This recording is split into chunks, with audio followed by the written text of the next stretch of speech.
Let's speak now to Baran Abbasi from BBC Persian. To remind you, BBC Persian is the Persian language service of BBC News. It's used by 24 million people around the world, the majority in Iran, despite being blocked and routinely jammed by Iranian authorities. Good to see you as always, Baran. Firstly, give us a sense of what the official narrative is around the possibility of a ceasefire. So Iran's foreign ministry spokesman has just spoken, saying that Iran does not accept a ceasefire because that would be an enemy tactic to rebuild its forces and then launch new attacks on Iran. So Iran says that it wants a complete end to the war on all fronts, including on Lebanon.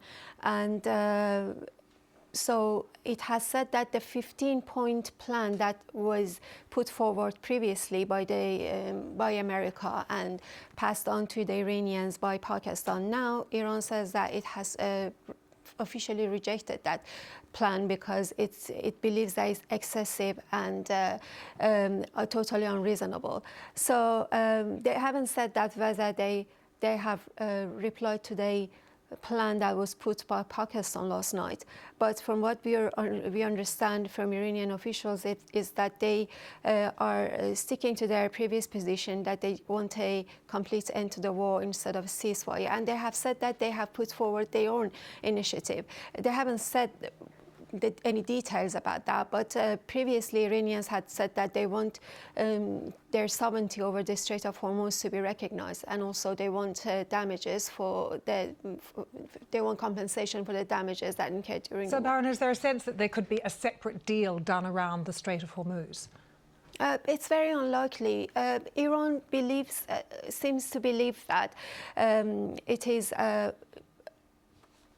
its trump card to hold on to the Strait of Hormuz. Its chokehold to the Strait of Hormuz is the only advantage that it has over the war, and it is very unlikely that it would accept to open it before like a final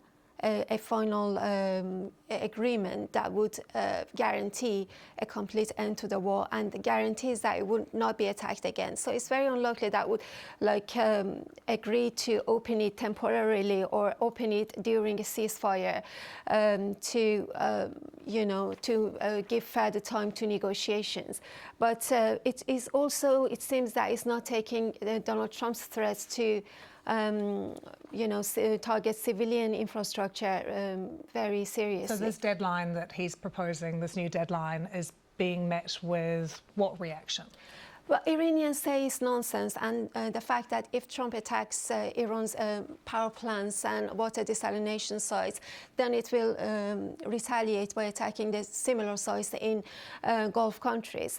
But Iranians inside, civilians, are very worried about that. And I'm hearing from people I've been in contact with that people are stockpiling on food and water. They're very worried that they would lose electricity.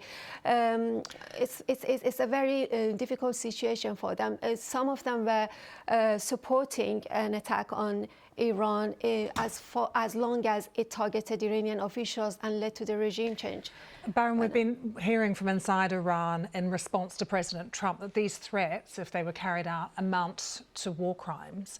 What kind of civilian infrastructure has been hit already during this war? Over the past few days, we have seen more civilian infrastructure being attacked. In the early days of the war, there were more military targets. But now, last night, the Sharif University was attacked. That's like Iran's equivalent of MIT, basically. It's a very important university in Iran, and most people who study, most of the graduates at that university usually continue their studies at top universities in America and Europe. It's a very respected university, and parts of it have been attacked.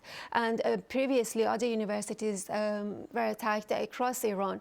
And also, a very important bridge that was under construction was destroyed and 13 people were killed. Some steel production factories have been attacked, and thousands of people have gone out of jobs because of that. Steel is also a very important source of revenue for Iran, and now the people basically they don't have any jobs to go to, and the situation that they faced before the war when they took to the streets because they were suffering from economic hardship, it's getting much worse as a result of this war. Getting worse, and with people stockpiling food, that fear of what's next is obviously very real. Baran, thank you very much.